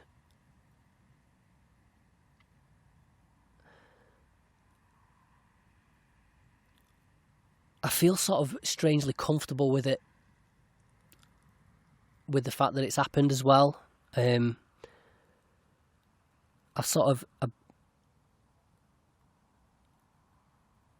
been expecting it, like I said before. I've been waiting for this to happen for a long time. Every time the phone rang, I always knew it was going to happen one or two ways. It was either I was going to get a phone call in the morning that my mum had gone into my dad and she couldn't wake him up, or he was going to fall during the day or in the evening. And you can only fall. There's only so many times you can fall when you can't stop. You can't put your hands out and stop yourself. There's only for so many times you're going to get away with that. So I've been waiting for this for a long time.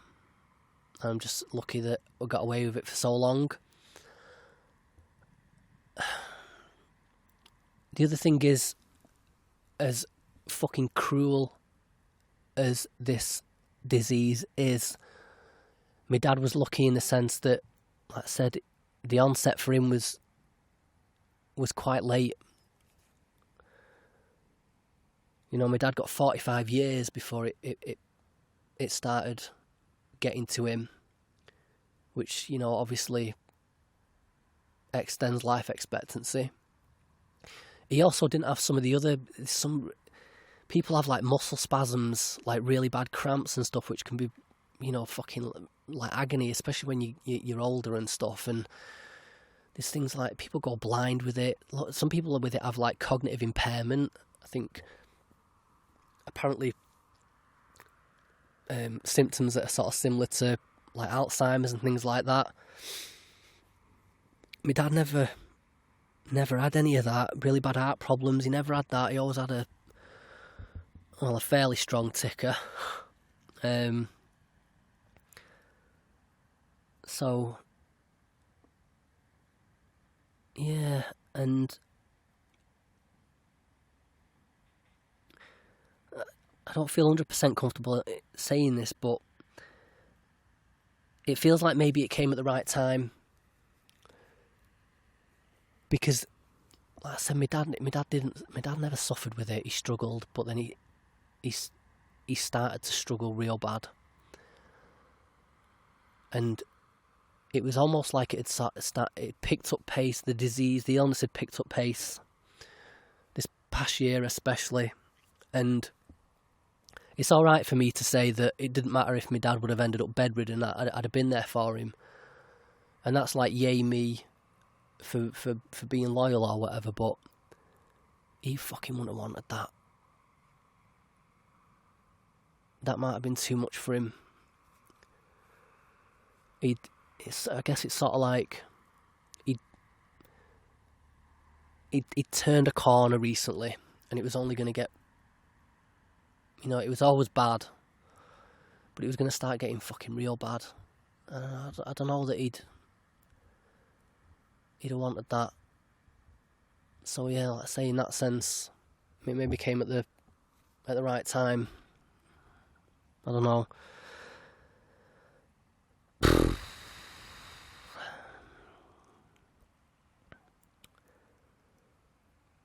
A couple of funny stories have come out of it. First one was, so when we was like dealing with his affairs and stuff, we were ringing all these like insurance companies and banks and stuff like that, and wiping him out of existence, I guess. My mum got put through to like this call centre that was obviously in a different country, and so they said the circumstances are calling because of David's passed away or whatever, and the guy on the other end of the line said, "I'm very sorry for your loss, but that's it." And my mum got off the phone and she was like, "That guy was so rude that I just spoke to." And he says, "Why? What did he say?" She said, "Well, I told him that David had died and that I was cancelling his accounts." And he said, "Oh, I'm very sorry for your loss, but that's it." And it was like, fucking hell, that does sound rude. But we figured out what he'd probably done is, these call centres, the ones that are in different countries, people have a different native language. They've probably got a printout next to the phone that's like got a protocol on it for different scenarios. And what it probably says on it is that when somebody rings up and says that the relatives died, you say, "I'm very sorry for your loss, but that's it." As in, "I'm very sorry for your loss, but that's all you say, don't say any more." But he read the whole fucking thing out, the dozy cunt, and made himself sound dead ignorant. And then, I get the other thing that was quite funny was Adam, my mum and dad's neighbour.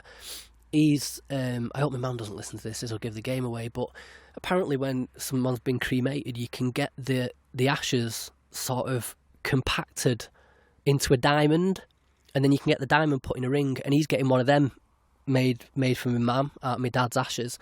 But yeah, when he came round and asked me if he could have a teaspoon of my dad, which I don't know, I thought that was quite funny as well.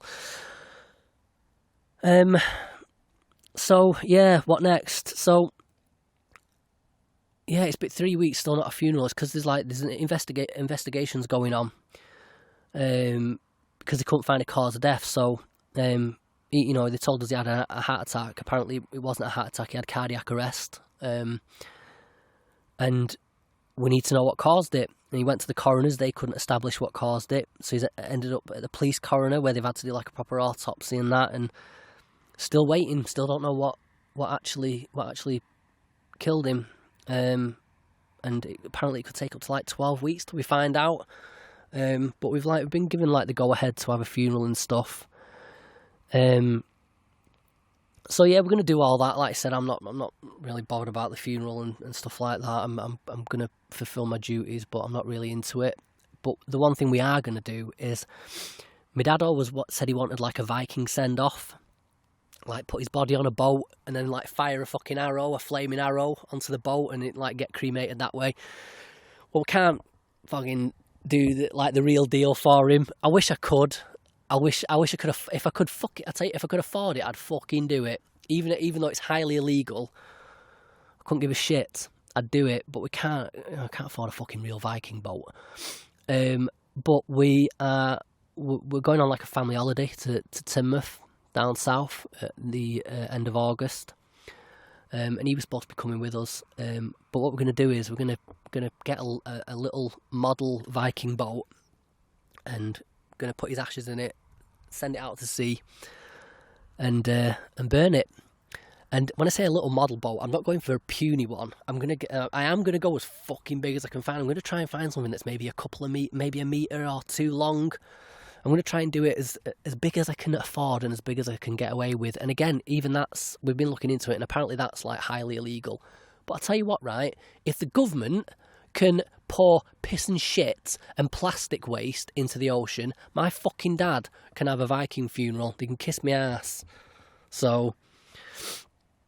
Yeah, I say he didn't fucking get much. He didn't ask for much. He didn't get it in the end anyway. He wanted a Viking funeral. He's having a fucking Viking funeral. And yeah, that's it, I suppose. I haven't really got much more to say.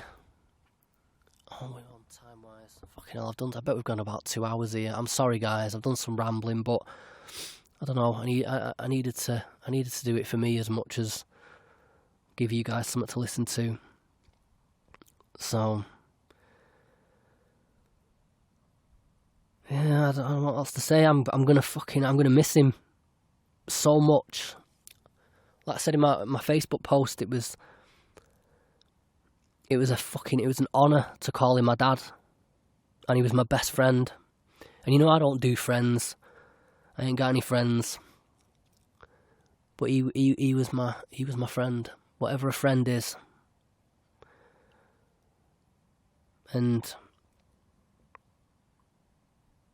like I said, you know, all my dad wanted to be. I didn't have this stupid pipe dream ambition that I've got, that I stress myself out with. My dad just wanted to be a good husband and a good father. And you know what? He fucking nailed it. He nailed it.